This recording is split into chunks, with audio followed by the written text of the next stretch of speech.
ओम शांति। 17 तारीख के बाबा के साकार अनमोल धारणा युक्त मधुर महावाक्य हैं।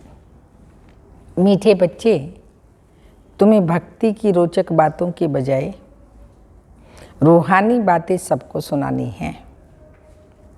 रावण राज्य से मुक्त करने की सेवा करनी है।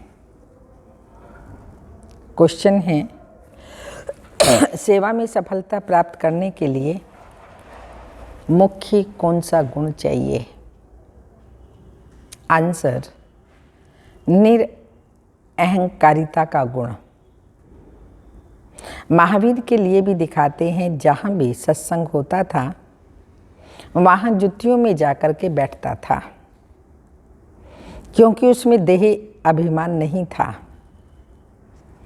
परंतु इसमें बहादुरी चाहिए। तुम कोई भी ड्रेस पहनकर उन सत्संगों में जाकर सुन सकते हो, गुप्त वेश में जाकर उनकी सेवा करनी चाहिए। गीत है ओम नमो शिवाय। ओम शांति। यह हुई महिमा ऊंचे ते ऊंचे भगवान की। ईश्वर कहो, परम पिता परमात्मा कहो। सिर्फ ईश्वर व भगवान कहने से पिता नहीं समझा जाता, इसलिए परम पिता परमात्मा कहना चाहिए। वह रचयिता है इस मनुष्य सृष्टि का। अब ऊंचे ते ऊंचा बाप क्या आकर कहते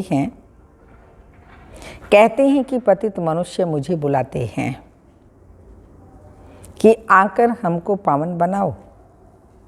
पावन माना पवित्र। पतित पावन भगवान को ही कहा जाता है। बरोबर वह आता है जरूर। भक्ति मार्ग में भगवान को याद करते हैं तो वह आता भी जरूर है, परंतु वह आएगा तब जब भक्तों को भक्ति का फल देना होगा। फल देना अर्थात वर्षा देना, उसके लिए बहुत सहज है। 1 सेकंड में जीवन मुक्ति दे सकते हैं। कहते भी हैं कि जनक को सेकंड में जीवन मुक्ति मिली। नाम एक का ही गाया हुआ है, सेकंड में जीवन मुक्ति अर्थात सुख शांति मिले। मनुष्य कहते भी हैं शांति सुख और बड़ी आयु चाहिए। छोटेपन में कोई मरता है तो कहते हैं अकाले मृत्यु आ गया, पूरी आयु नहीं बिताई। अब बाप जो कुछ करके गए हैं उनका ही कायन है। सेकंड में जीवन मुक्ति तो जरूर पहले जीवन बंद में होगा।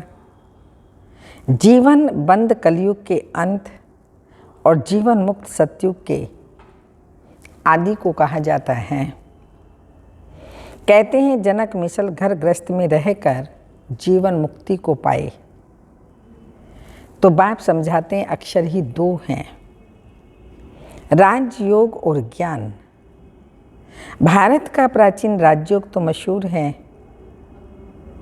प्राचीन माना पहले पहले, लेकिन कब, पहले भी कब, यह मनुष्य नहीं जानते, क्योंकि कल्प की आयु लाखों वर्ष कह देते हैं। भारत का प्राचीन ज्ञान और योग तो सब चाहते हैं, जिससे भारत स्वर्ग बनता है। अब तो भारत बहुत दुखी है। पहले सूर्यवंशी था, सूर्यवंशियों का राज्य था, अब नहीं है। फिर उनको याद करते हैं, पास्ट हो गया, वो सूर्यवंशियों का राज्य है, तो याद करते हैं कि वह राज्यों को ज्ञान किसने दिया था। जिस राज्यों के द्वारा सूर्यवंशी राज्य पाया था वो किसने दिया था, यह नहीं जानते। नहीं तो बाप से वर्षा लेने में बच्चों को कोई भी तकलीफ नहीं। बाप का बने तो वर्षे के लायक बने, फिर भी माता पिता टीचर की शिक्षा मिलनी होती है। मुक्ति का भी वर्षा चाहिए, इसलिए गुरु करते हैं। परंतु जीवन मुक्ति तो कभी कोई दे नहीं सकता। जब जीवन बंध का अंत हो, जीवन मुक्ति की आदि हो, तब ही फिर जीवन मुक्ति देने वाला आए। मनुष्यों ने सिर्फ सुना है कि सेकंड में जीवन मुक्ति, अर्थात सेकंड में रावण राज्य से राम राज्य, पतित से पावन। परंतु कैसे सो नहीं जानते, तो बाप तुम बच्चों से बात करते हैं। यह है रूहानी शिक्षा जो सुप्रीम रूह ही देते हैं। वहाँ तो सब मनुष्य ही शास्त्र आदि सुनाते हैं, मनुष्य ही शास्त्र आदि पढ़ते हैं। कहते हैं फलाने महात्मा ने यह ज्ञान दिया। यहाँ है प्राचीन राजयोग और ज्ञान जो परम पिता परमात्मा ने दिया था 5000 वर्ष पहले, जिससे तुम देवी देवता बने थे, अब प्राय लोप हो गया है। अगर लोप न हो तो सुनाई कैसे? मनुष्य पतित न बने तो पतित पावन बाप कैसे आए? पतित बनने में 84 जन्म लेने पड़ते हैं। इसका भी सारा विस्तार बाप समझाते हैं। वर्ण भी समझाते हैं। 5 वर्ण हैं, देवता वर्ण, क्षत्रिय वर्ण, वैश्य वर्ण, फिर शूद्र वर्ण, फिर शूद्र से ब्राह्मण बनते हैं। तो वर्ण भी समझाते हैं। ब्रह्मा चाहिए तो ब्रह्मा का बाप भी चाहिए। ब्रह्मा विष्णु शंकर इन तीनों का बाप है शिव। अब ब्रह्मा द्वारा बैठ प्राचीन ज्ञान देते हैं, जिससे विष्णुपुरी के मालिक बनेंगे और ब्राह्मण सो देवता बन जाते हैं। ब्राह्मण धर्म वाले मनुष्य से तुम सो देवी देवता धर्म वाले बन रहे हो। तो पहले प्रजापिता ब्रह्मा चाहिए। कृष्ण को तो प्रजापिता नहीं कह सकते। यह तो सब उल्टी बातें बना दी हैं। कृष्ण को इतनी रानियां बच्चे आदि थे, यह है भूल। छोटा बच्चा और उसको बच्चे और रानियां, कोई बात भी नहीं लगती ये कृष्ण से। तो बाबा ने कहा ये भी कितनी कहानियां बना दी हैं, यह भूल है। वास्तव में बच्चे हैं ब्रह्मा को, ना कि कृष्ण को। ब्रह्मा ही कृष्ण बनते हैं। सतयुग में श्री कृष्ण वो बनता है पहले, लास्ट जन्म में ब्रह्मा होता है, तो ब्रह्मा ही श्री कृष्ण बनते हैं। बस इस एक जन्म की उथल पाथल ने मनुष्यों को मुंझा दिया है।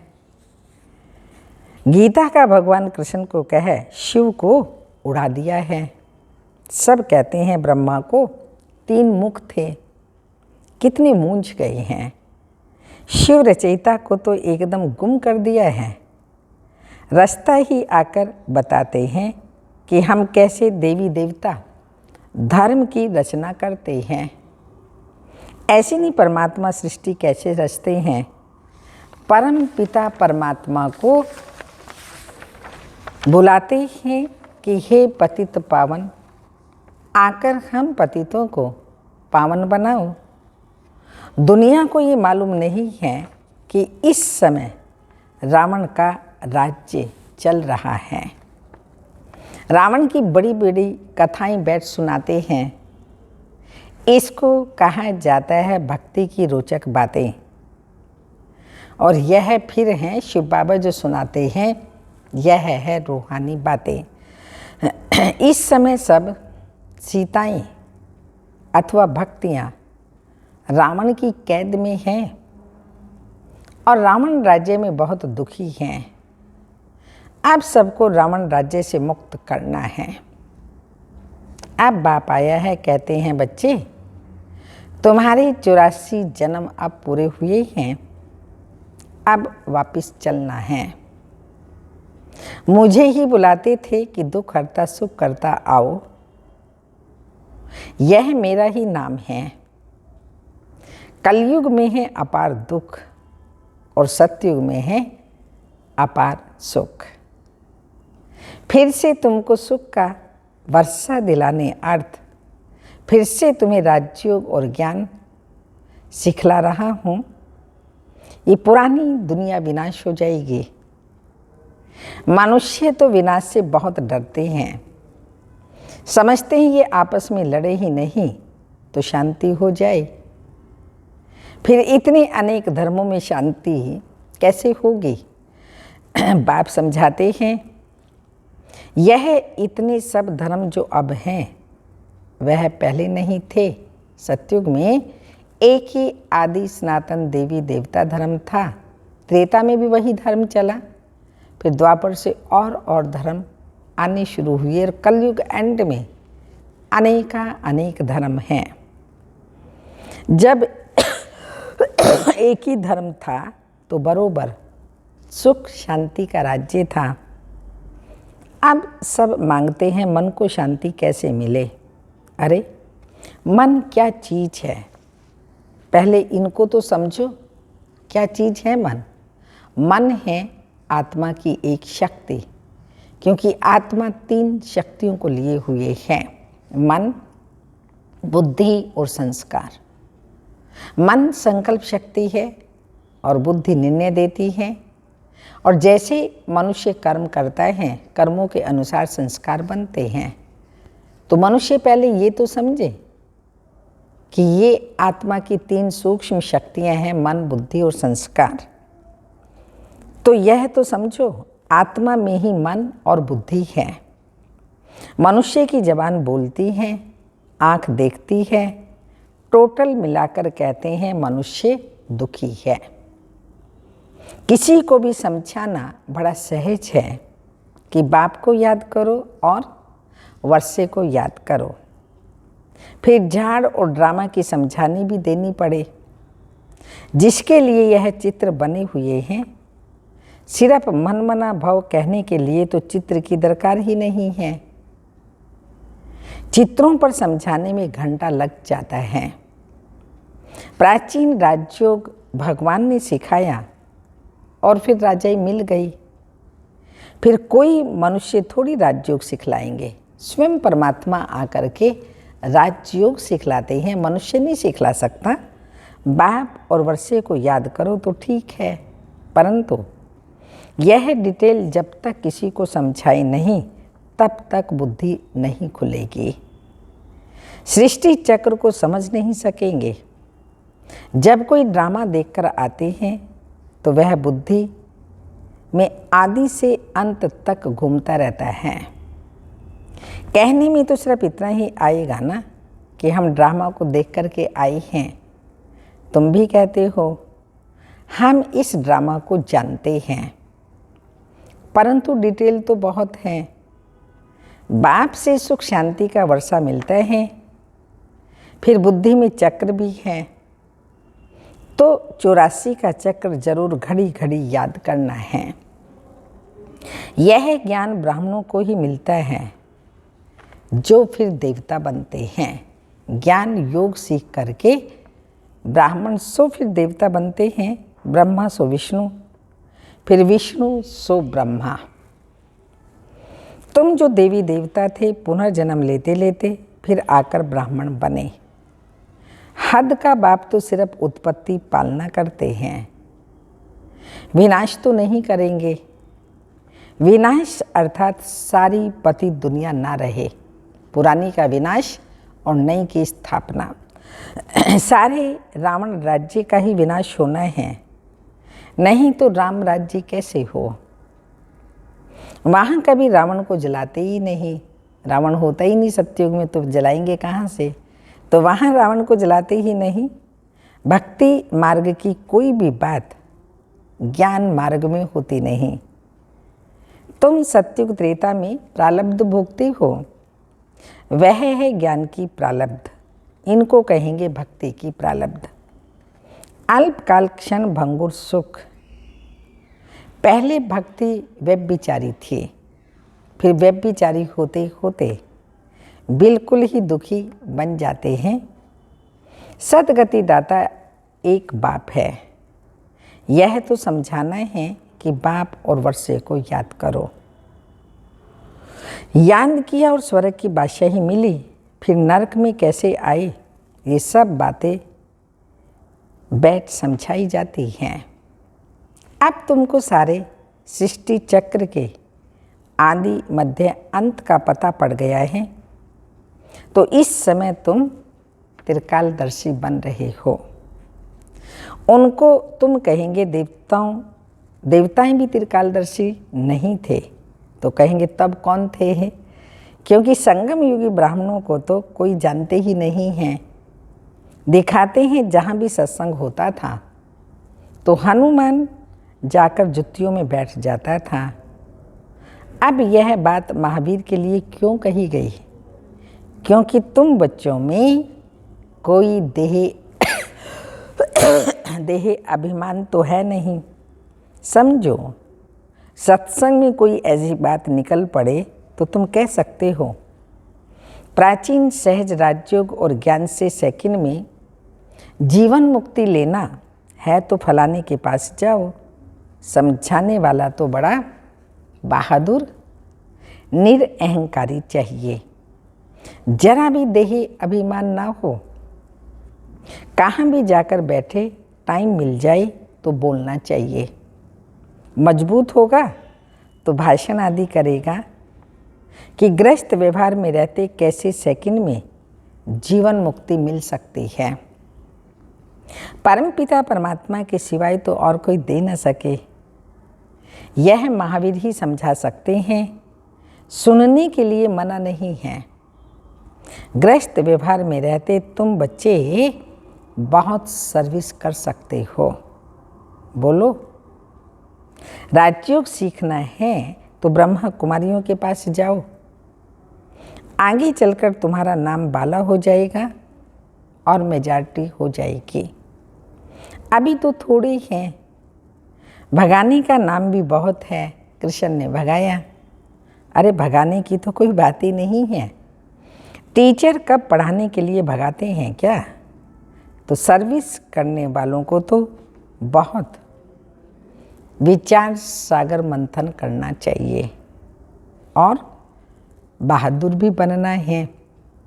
अच्छा, मीठे मीठे सिक्की लदे बच्चों प्रति माता पिता बाप दादा का याद प्यार। Good morning, diamond morning. रूहानी बाप की रूहानी बच्चों को नमस्ते। हम रूहानी बच्चों के रूहानी माता पिता बाप दादा को याद प्यार। Good morning, diamond morning. ओम नमस्ते। अनमोल ज्ञान रत्न है दादियों की पुरानी डायरी से। अब तुम्हें दैवी गुणों की धारणा करनी है। देवता बनना है तो दैवी गुणों की धारणा करनी है। धैर्यवत गुण की धारणा भी निश्चय से होती है और साक्षीपन की अवस्था में ही खुशी है। इस धारणा से ही परमात्मा आपे ही 1000 कदम आगे प्रख्यात होता है। हमारे अंदर धारणा होती है, हमारे कर्म श्रेष्ठ होते हैं तो कर्मों से ही उस परमात्मा की प्रत्यक्षता होती है। बाबा कहता है कि तुम सूक्ष्म में 2 कदम नज़दीक आओ तो मैं स्थूल में अनेक कदम उठाकर सामने आऊँगा। ज्ञान ही स्व लक्ष्य में स्थित रहना है। स्व में स्थित रहने से ही परमात्मा स्वयं आगे आएगा। बाबा के ये महावाक्य याद कर दो। जितना दैवी गुण धारण करेंगे उतना ही 1-2 को सुख देने के निमित्त बनेंगे। आज देना कल मिलना। आज गवर्नमेंट सर्वेंट बन देंगे, कल मालिक बन राज्य करेंगे। सर्वेंट बनेंगे, देंगे तो कल राज्य करेंगे। अभी तो वर्ल्ड सर्वेंट होना, हर एक स्वरूप में स्थित हो, अपने रथ शरीर को चलाते चलो। जैसे कि इस रथ को मैं बिठाती हूँ, मैं खिलाती हूँ, मैं सुलाती हूँ, मैं मुख से बात कराती हूँ। अगर मैं मुख से किसी को दुख देती हूँ तो जैसे अपने ही स्वस्वरूप की इंसल्ट करती हूँ। पहले तो इंसल्ट मेरी हुई ना, दूसरे को तो लग थोड़ी गई जाके। उसको कहा कोई बात नहीं, अगर उसने फील नहीं की और उसने उस बात को स्वीकार नहीं किया तो बात किसके पास आई? तो दोबारा उसी के पास आएगी। तो एक तो मेरा मुख खराब होता है और दूसरा मेरा जो उस मुख द्वारा बोलने से वातावरण बनता है तो उसका भी बोझ मुझ पर आता है। तो फिर स्वसंपूर्ण आत्मा कहती है, हे जीवात्मा, तेरे पर अफसोस है। ऐसे इंसान अथवा प्राणी में शुद्ध आत्मा प्रवेश नहीं हो। अशुद्धता आ गई ना, बोल से भी, मन में भी किसी के प्रति नेगेटिविटी है, वो भी अशुद्धता है। बोल में है, वो भी अशुद्धता है। कर्म तो है ही अशुद्ध। स्वशुद्ध आत्मा जिस जगह है उस जगह पर अफसोस नहीं है, क्योंकि वह कभी भी किसी को दुख नहीं दे सकता। शुद्ध स्व आत्मा सुख स्वरूप है और ऐसा स्वनिश्चय बुद्धि तो सदैव सुख ही पहुँचाता है। वह साक्षात मेरा स्वरूप है। और जो अपने को स्व आत्मा निश्चय करते भी अन्य को दुख देता है, वह तो सिर्फ कहलाने वाला पंडित ही है। उसका असर दूसरों पर नहीं हो सकता। जो ज्ञान सुनाते हैं उसका असर दूसरों पर फिर नहीं होगा। धारणा के लिए मुख्य सार हैं, सभी भक्ति रूपी सीताओं को रावण की कैद से छुड़ाना है। सेकंड में मुक्ति, जीवन मुक्ति की राह दिखानी है। सेकंड पॉइंट है, बाप और वर्षे को याद करना है। देह अभिमान छोड़ महावीर बन सेवा करनी है। विचार सागर मंथन कर सेवा की नई नई युक्तियाँ निकालनी हैं। वरदान है, नथिंग न्यू की युक्ति द्वारा हर परिस्थिति में मौज की स्थिति का अनुभव करने वाले सदा अचल अडोल भव। ब्राह्मण अर्थात सदा मौज की स्थिति में रहने वाले।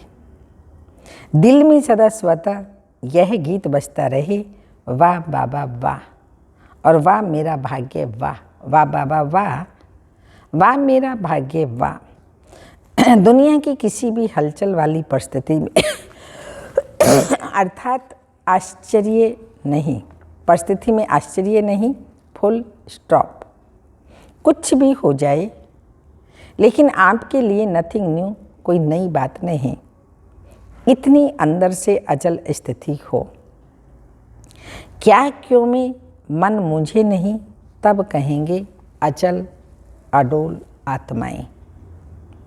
स्लोगन है, वृत्ति में शुभ भावना हो, शुभ कामना हो तो शुभ वाइब्रेशंस फैलते रहेंगे। वृत्ति में शुभ भावना और शुभ कामना हो तो शुभ वाइब्रेशंस फैलते रहेंगे। अमृत वेले की पॉइंट है, सागर की लहरों में समाते जाओ। सारा दिन क्या अनुभव करते हैं? प्यार की लहरें स्वतः उछलती है ना। जितना जितना ज्ञान सूर्य की किरणें व प्रकाश बढ़ता है, उतना ही ज़्यादा प्यार की लहरें उछलती हैं। अमृत वेले ज्ञान सूर्य की ज्ञान मुरली क्या काम करती हैं?